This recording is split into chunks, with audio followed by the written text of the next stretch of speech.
My name's Gordon Strachan, ex-footballer, ex-manager and manager again, and I was treated there at McMinn 2006, the Birmingham hip replacement, and here I am, healthy, about to play in a golf tournament.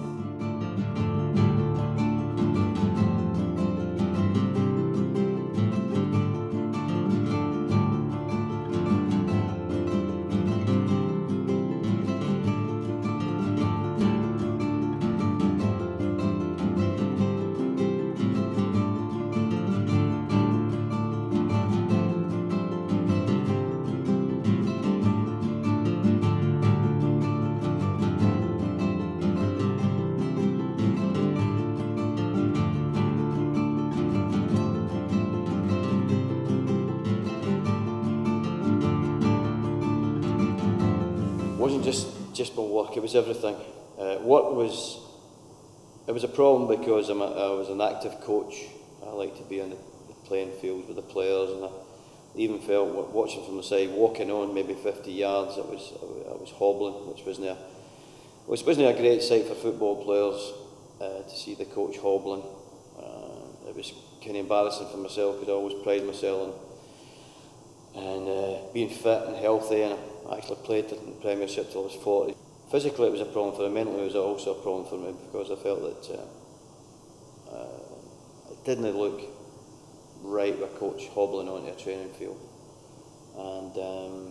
And even standing in a technical area for the 90 minutes of a whole game would mean the rest of the Saturday night or this Wednesday evening would be really painful.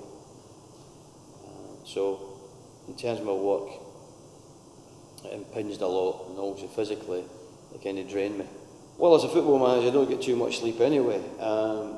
Usually you're tossing and turning with the problems, but I was tossing and turning with problems and a sore hip at the same time, which is not great. I think it was just wear and tear. I don't think anybody really tells you what caused it. Mine was a number of games I played over a certain amount of time. I was right-footed, but I seemed to push off everything on my left side, which is the left side that's affected.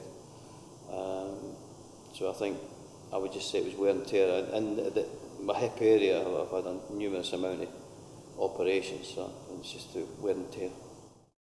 Well, I knew at 48 I would need to get a hip replacement. I was playing a game of football, and the players said to me, "Do you realise you're always just going to one side and you're afraid to hit the ball?" I never really took it in. But then when they said, "Well, you need a new hip," I thought, well, I'm going to wait till I'm 50. There's absolutely no danger of me having a hip replacement till I'm 50, which was wrong really. I should have got it done right away. But just the fact I was getting my hip done at 48 didn't seem right to me, so I waited till I was 50.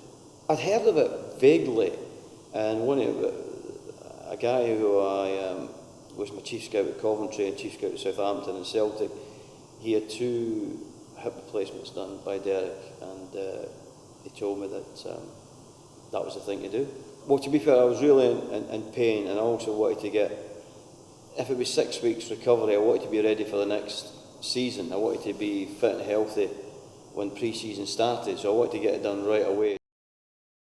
The hospital stay was terrific. The surgery, I've had a few operations, as I said to you, I've had about 6 or 7 in that hip area, so there wasn't a fear to it.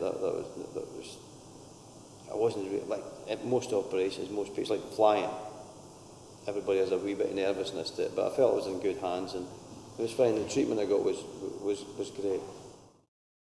There was a 2 week between winning the league and the cup, I think, 2 weeks, and I wanted to get it done then, so I'd still be able to get that done, go to the cup final,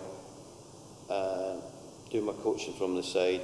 Well, I had the crutches right up to the tunnel, and then I walked out with an ADR mascot. They must have been wondering what kind of a lot of pressure on my shoulder, the Berby mascot, but it was fine. And to be fair, the hip wasn't as painful as the game. Watching the game was more painful than the hip because we didn't play very well. I would have enough time to recover from pre-season. If I waited till after the cup final, I don't think I would have been right for pre-season. I was good. I stuck to the plan. I've heard the other people who they want the recovery done quickly. They want the rush to the recovery. Not so much about Derek stuff. My brother-in-law had one, and he rushed it back. And to this day, he still walks with a bit of a limp. You know, he didn't. You've got to stick to the plan. You've got to stick. That's what these people know what's best. Know you, and you deal with it. And I stuck to the plan, and because of that, I can do anything I want now. I mean, literally anything. I can play football. I can play tennis. I play golf. I was jumping off a pedalo last week in Spain with the grandchildren into the water. So nothing stops it. But funny enough, the thing that's best now is sleeping, because when I had the hip problem, I could not find a comfortable position to sleep. I literally only getting 2 or 3 hours a night. It made a big difference how I felt as a leader of people.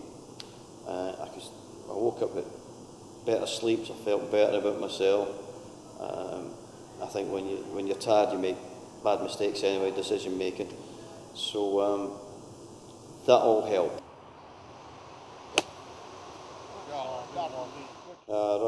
Try and get 3 times a week. Go to the gym 3 times a week.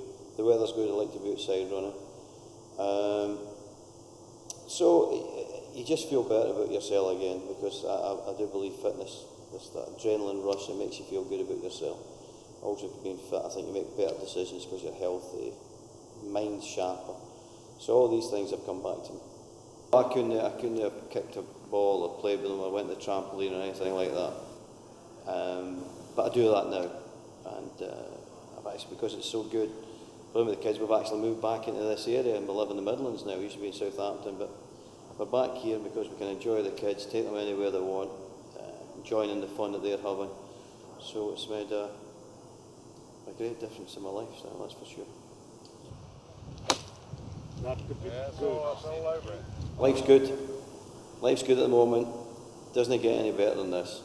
I just think if you watch it, if you're as much pain as me, get done as quick as possible. Listen to what they have to say in the hospital. Listen to what the physio sent to you. Take their knowledge and use it for your recovery, and hopefully you'll be like me and you can live a full life now.